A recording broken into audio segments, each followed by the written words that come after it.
तुम लोग इस समय यहाँ क्या कर रहे हो? ये रास्ता रात को खाली रहता है, कोई यहाँ से नहीं गुजरता।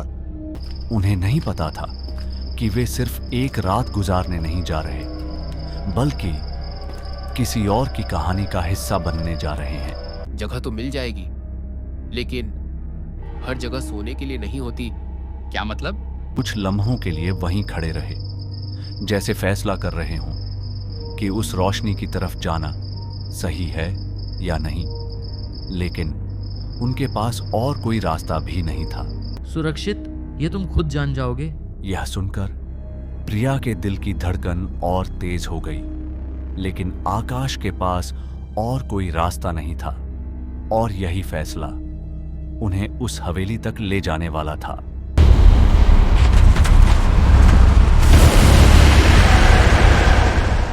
घना जंगल, लंबा सुनसान रास्ता, जहां न कोई आवाज साफ सुनाई देती है और न ही कोई इंसान नजर आता है, सिर्फ हवा और पेड़ों की सरसराहट जो हर गुजरते लम्हे के साथ डर को बढ़ा रही थी। इसी रास्ते पर आकाश और प्रिया काफी देर से चल रहे थे। आकाश, हम कब से चल रहे हैं? मुझसे अब और नहीं चला जा रहा। हमें कहीं रुकना होगा, प्लीज। प्रिया की आवाज में थकान के साथ एक अजीब सा डर भी शामिल हो चुका था। वह बार बार पीछे मुड़कर देख रही थी, जैसे उसे लग रहा हो कि कोई उनका पीछा कर रहा है। बस थोड़ा सा और। ऐसा नहीं हो सकता कि आगे कोई जगह ना हो। हमें कोई ना कोई घर या दुकान जरूर मिल जाएगी। आकाश खुद भी थका हुआ था, लेकिन वह प्रिया को हौसला देने की कोशिश कर रहा था, क्योंकि वह जानता था कि अगर वे रुक गए तो शायद यह रात वहीं जंगल में गुजारनी पड़े। और फिर चलते चलते अचानक आकाश की नजर दूर एक हल्की सी रोशनी पर पड़ी। वह रोशनी बहुत कमजोर थी, लेकिन इस सुनसान अंधेरे में वही उनकी एकमात्र उम्मीद थी। आकाश, देखो, वहाँ रोशनी है। शायद वहाँ कोई है। हाँ, लगता है कोई जगह है। चलो वहां चलते हैं, शायद हमें रहने के लिए जगह मिल जाए। वो दोनों कुछ लम्हों के लिए वहीं खड़े रहे, जैसे फैसला कर रहे हों कि उस रोशनी की तरफ जाना सही है या नहीं। लेकिन उनके पास और कोई रास्ता भी नहीं था। वे धीरे धीरे उस रोशनी की ओर बढ़ने लगे।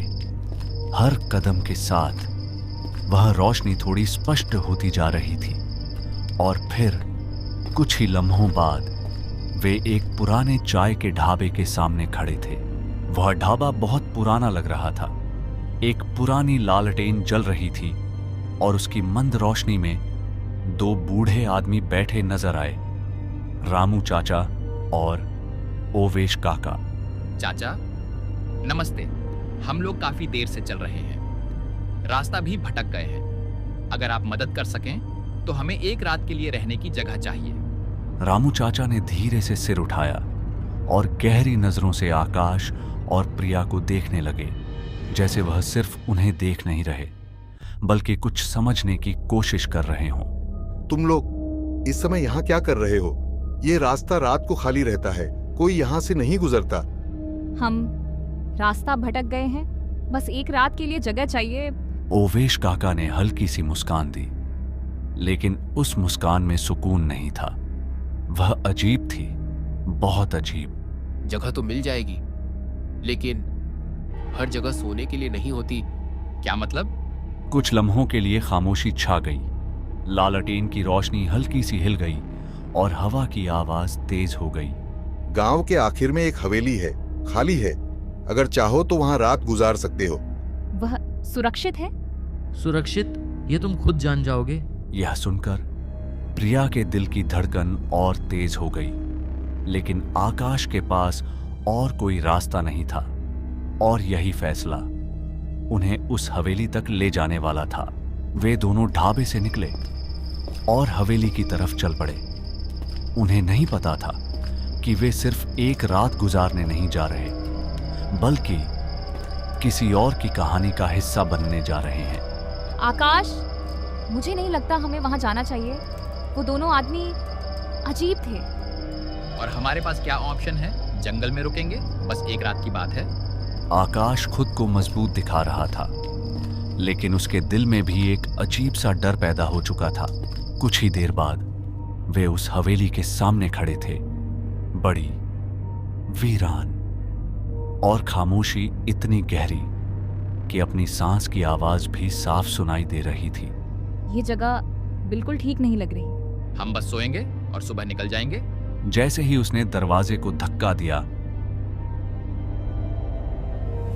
दरवाजा खुद ही खुल गया। वे अंदर दाखिल हुए और एक कमरे में पहुंचे। कमरा खाली था, सिर्फ एक पुराना बिस्तर और हल्की सी रोशनी। यही ठीक है। जल्दी सो जाते हैं, मुझे यहाँ अच्छा नहीं लग रहा। थकान ने डर को दबा दिया और कुछ ही देर में दोनों बिस्तर पर लेट गए। खामोशी और फिर नींद। रात के ठीक 12 बजे अचानक यह आवाज दरवाजे से आ रही थी। प्रिया की आंख अचानक खुल गई। वह तुरंत उठकर बिस्तर पर बैठ गई।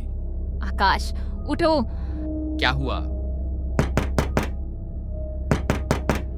अब आवाज और तेज हो चुकी थी, जैसे कोई बेबस और बेचैनी से दरवाजा खटखटा रहा हो। किसी ने दरवाजा खटखटाया है। आकाश दरवाजे की तरफ बढ़ने लगा, लेकिन प्रिया उसका हाथ पकड़ते हुए, नहीं, मैंने देखा है, दरवाजे के नीचे किसी के पैर नहीं है।